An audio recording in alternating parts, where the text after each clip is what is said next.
ಉದ್ಯಮಿಯೊಬ್ಬರಿಗೆ ರಸ್ತೆ ಬದಿಯ ಜಾಗ ತೋರಿಸಿ ಸುಮಾರು 25 ಲಕ್ಷ ರೂಪಾಯಿ ಪಂಗನಾಮ ಹಾಕಿರುವ ಆರೋಪ ಕೇಳಿಬಂದಿದ್ದು, ಈ ಬಗ್ಗೆ ವಂಚನೆಗೊಳಗಾದ ವ್ಯಕ್ತಿ ಕೋರ್ಟ್ ಮೊರೆ ಹೋಗಿದ್ದಾರೆ. ಕಾರವಾರ ಮೂಲದ ಸಾಯಿನಾಥ್ ಎಂಬಾತ ಹಾವೇರಿಯ ಶಿಗ್ಗಾವಿ ಮೂಲದ ಇಶಾದ್ ಖಾನ್ ಎಂಬವರಿಗೆ ಇಲ್ಲಸಲ್ಲದ ಆಮಿಷ ತೋರಿಸಿ 25 ಲಕ್ಷ ರೂಪಾಯಿ ಹಣವನ್ನು ಪೀಕಿಸಿ ಪರಾರಿಯಾಗಿದ್ದಾನೆ ಎಂದು ಆರೋಪಿಸಲಾಗಿದೆ.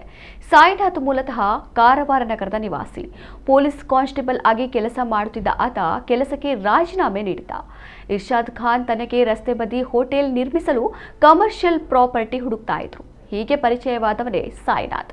ಕಾರವಾರ ಅಂಕೋಲ ರಸ್ತೆಯ ಪಕ್ಕ ಯಾರದೋ ಜಾಗ ತೋರಿಸಿ ಕಮರ್ಷಿಯಲ್ ಪ್ರಾಪರ್ಟಿ ಕೊಡಿಸೋದಾಗಿ ಬಣ್ಣದ ಮಾತು ಹೇಳಿ ಸಾಯಿನಾಥ್ ನಂಬಿಸಿದ್ದಾನೆ.